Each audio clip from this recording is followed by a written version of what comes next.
A big part of content marketing is helping people understand your offerings by educating them and giving them the info they're looking for. Long-form content like blogs are a great way to do this, but even the most brilliant writing can't save poorly structured content. And if your content doesn't catch site visitors within a few seconds, they might never return. But I'm about to teach you 7 proven blog structures that will keep your readers glued to the page from start to finish. If you want to use blog posts and other long-form content to boost your SEO and make your site visitors sticky, then this video is for you. Hey, I'm Daree. In this video, I'm going to walk you through 7 proven blog post structures. Think about the last time that you searched for something online. You probably had a specific issue in mind, right? The problem solution framework is best for content that connects with your readers' pain points and offers clear solutions. There's 6 steps. Describe a challenge your audience faces. Briefly emphasize the consequences of doing nothing.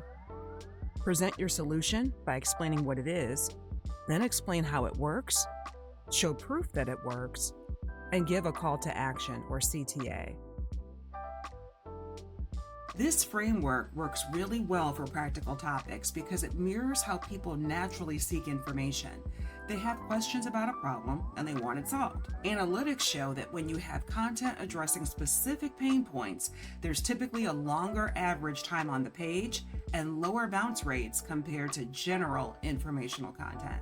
How-to guides are popular because people love learning how to do things. That's probably why you're watching this video, right? This structure works because it transforms overwhelming tasks into achievable actions by breaking things down step by step. eHow.com is a great example of this.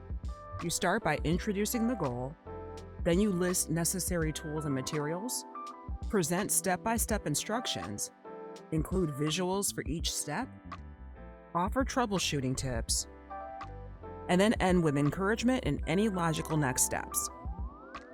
If you want your how-to content to be successful, you have to be clear and comprehensive. You shouldn't use a lot of big words and jargon or your audience could get annoyed, lost, and discouraged. You also can't miss any steps, which is why you need to be comprehensive. Make sure you've captured every step or your audience will get stuck and frustrated. We don't want to cause any extra friction when our readers are just trying to learn from us. Number 3 is listicles. Love them or hate them, even though listicles get a bad rap, they work incredibly well online because they're scannable, they're easy to consume, and they promise a specific amount of information so your audience knows exactly what to expect. Just like when you opened up this video about 7 blog post structures. The psychology behind these listicle posts is that they create open loops that our brains want to fill.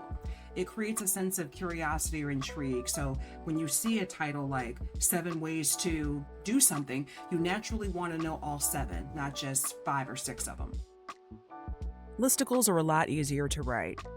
You start with a viral headline that includes a number. BuzzSumo is a great site to get headline ideas, by the way. Then you make a brief introduction explaining the value.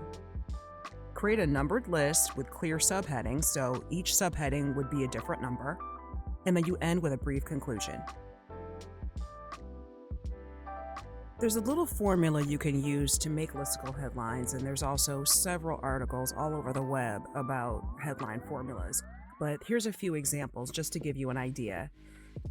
15 call to action examples you can't help but click. Top 10 habits of highly successful entrepreneurs. 10 things every introvert wishes you knew. 25 businesses you can start with $100 or less. Note that each of these examples has a number and some of them also include a benefit. That's what makes listicles so viral. Oh, you don't believe they're viral? Here's a couple of fun facts from 2022 data. Listicles receive 80% more page views than other content marketing types. And odd-numbered listicle headlines outperform even-numbered lists by 20%. I didn't even know that before I decided to make this 7 structures, but that's cool. Listicles also create a sense of progress as readers move through the number of steps. It gives them a dopamine hit every time they check off another section, and they're great for SEO. Number 4 is the storytelling method. We all know how powerful stories are. They grab our attention, they make information memorable, and they build emotional connection. Our brains are wired for stories. Your brain releases oxytocin, which is a chemical that enhances trust and connection when you hear a good story. The storytelling method illustrates concepts to drive home your points. Structure your post like the classic narrative arc. 1 is the setup, where you introduce characters in the situation. 2 is conflict, where you describe the problem or obstacles. 3, you build up to the climax, which is the turning point. 4 is the resolution, how the problem was solved. And 5 is the takeaway. What's the moral of the story, or what lessons were learned?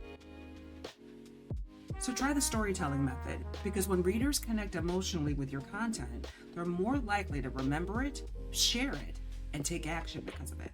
Number 5 is comparison posts. You may have seen other SEO videos that I've done where I talk about search intent. When a person has commercial search intent, they're looking up info about a product or service. They're trying to decide between options, whether it's a couple or more of products, methods, and tools. And so when they find your comparison post, it positions you as an expert. One of the reasons why comparison posts work so well is because they directly address the messy middle of the buyer's journey, the stage where people are researching their options, but they aren't sure which one to choose. Comparison posts have 6 parts: an introduction to the items being compared, a clear criteria for comparison, a detailed comparison of each item based on criteria, a side-by-side summary table for easy scanning, recommendations for different user types, and a conclusion where you reiterate your expert opinion. I wrote last year some comparison posts. This one has to do with telehealth apps, and so structure-wise, we always start with a TOC because it could be a long article and people want to jump to where they want to go. And so starting with an introduction about what makes an app great before we get into what the apps are, and then we break that down, and then I have my top 5 rated apps here. We can jump to those. That clear criteria is here. The introduction is all in this particular section. Going to jump down to the side-by-side table. So this first one is Doctor on Demand, and we have the pros and cons here. This is a side-by-side of the pros and cons. You can also do side-by-sides of each of the apps or each of the products or things that you're comparing here as well. And then we've got our how to choose the right app for you and a conclusion. Analytics data shows that comparison posts have high conversion rates because they provide the exact information that readers need to make confident decisions. If you find that your audience keeps asking you the same questions over and over again, you might want to create an FAQ style post. For FAQ posts, you want to start with an introduction that states the post purpose. Then you're going to have groupings of questions within broad categories, which means that you're taking all the questions that are related and putting them under separate categories. 3 is questions as subheading, so every frequently asked question that comes up should be its own subheading. 4, clear and concise answers to those questions. 5, links to any additional resources where they can get more detail, including internal links to other web pages that you have on your own site.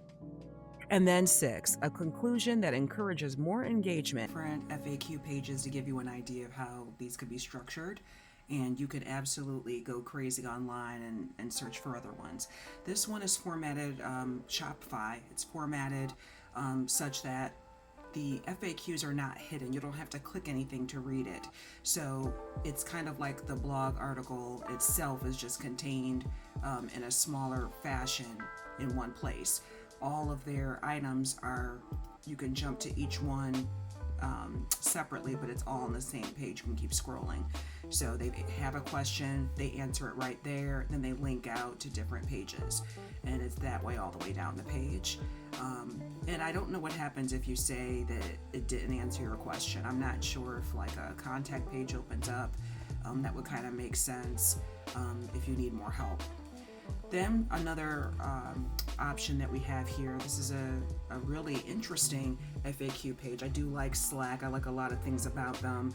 And their FAQ help center, they don't call it FAQs anymore, is very comprehensive because, as you can see, there's different tabs here for each section of your usage of Slack. So you can go crazy with this. They actually include in this getting started by the default a video to start with on if you want to figure out how to do something on video instead of reading it. And so each article is contained in its own section within these tabs and drop downs. So this is a little bit more defined when if you grow to that level. And then the final example I'll show you is with Espresso by Hootsuite.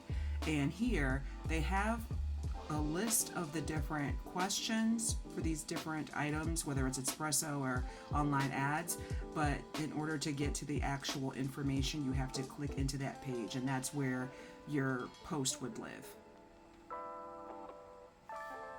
FAQ content performs really well for SEO because it directly mirrors how people search online by asking questions. Google's featured AI snippets often pull from well-structured FAQ content, giving you valuable position zero rankings. Plus, this format signals to readers that you understand their concerns and are addressing them proactively. All right, we are down to number 7, and this one is for those of you who have had proven success with your clients and they're willing to share. When you need to demonstrate proof that your methods work, case studies, that's our final structure. Case studies provide concrete evidence through real-world examples.